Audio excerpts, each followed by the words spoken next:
రాజన్న కోడలు మరణించడం దురదృష్టకరమని పలువురు రైతులు ఆవేదన వ్యక్తం చేశారు. చంద్రుతి మండలం లింగంపేట గ్రామానికి చెందిన పలువురు రైతులు వేములవాడ తిప్పాపూర్లోని రాజన్న గోశాలకు 15 క్వింటాళ్ల పచ్చిగడ్డిని వితరణ చేశారు. ఈ సందర్భంగా వారు మాట్లాడుతూ వేములవాడ శ్రీ రాజరాజేశ్వర స్వామి గోశాలలో కోడలు మృత్యువాత బాధ కలిగించిందని, చలించిపోయిన లింగంపేట రైతులమంతా ఓ రైతు పొలం వద్ద ఉన్న 15 క్వింటాళ్ల పచ్చిగడ్డిని తీసుకొచ్చి గోశాలకు అందజేశామన్నారు.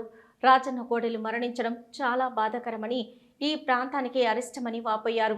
ఈ ప్రాంత రైతుల వద్ద పచ్చిగడ్డి ఉన్నట్లయితే గోశాలకు అందించి కోడలను రక్షించాలని పిలుపునిచ్చారు. ఈ కార్యక్రమంలో రమేశ్రావు, చంద్రశేఖరరావు, ముకుందరావు, బోడబట్ల జలంధర్, ఈగ రవి, ప్రవీణ్, ప్రతాప్, కృష్ణ, రామారావు, సాగర్ తదితరులు ఉన్నారు.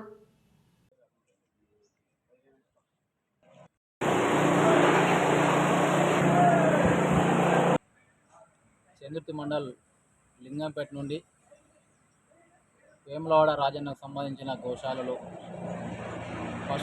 పశుగ్రాసం కరెక్ట్గా లేక మరి మృత్యువాత పడుతున్న విషయం చూస్తే చాలా బాధేసి, లింగంపేట గ్రామానికి చెందిన జలగ ముకుందరావు గారి దగ్గర పచ్చి మేత ఉంటే మరి మా గ్రామానికి సంబంధించిన రైతులందరం కలిసి ఒక 10 మందిని కలిసి చంద్రశేఖరరావు కానీ, ఈగ రవి కానీ, గోడపట్ల జలేందరు, సాగరు, ప్రవీణు, తర్వాత కృష్ణ, రామారావు, తర్వాత వీళ్ళందరం కలిసి పొద్దున్నే లేచి బండి మాట్లాడుకొని పోసుకొని వేములవాడ గోశాలకు తీసుకొని రావడం జరిగింది స్వచ్ఛందంగా. అలాగే ఈ వేములవాడ ప్రాంతంలో, ఈ చుట్టూ ప్రాంతంలో ఏ రైతు వద్ద పచ్చి మేత గడ్డి ఉన్నట్లయితే మరి మీరు వీటికి సమకూర్చి చావు బతుకుల మధ్యలో కొట్టుమిట్టాడుతున్న కోడెలను కాపాడుకుందాం. మరి ఈ ప్రాంతంలో ఈ కోడెలు ఇట్లా మరణించడం ఈ ప్రాంతానికి అరిష్టంగా భావించాలి. మరి భక్తుల రూపంలో మనకు బాధలు ఉంటే ఫస్ట్ భగవంతుని దగ్గరికి వచ్చినప్పుడు మన బాధలు ఈ నంది చెవిలో చెప్తారు.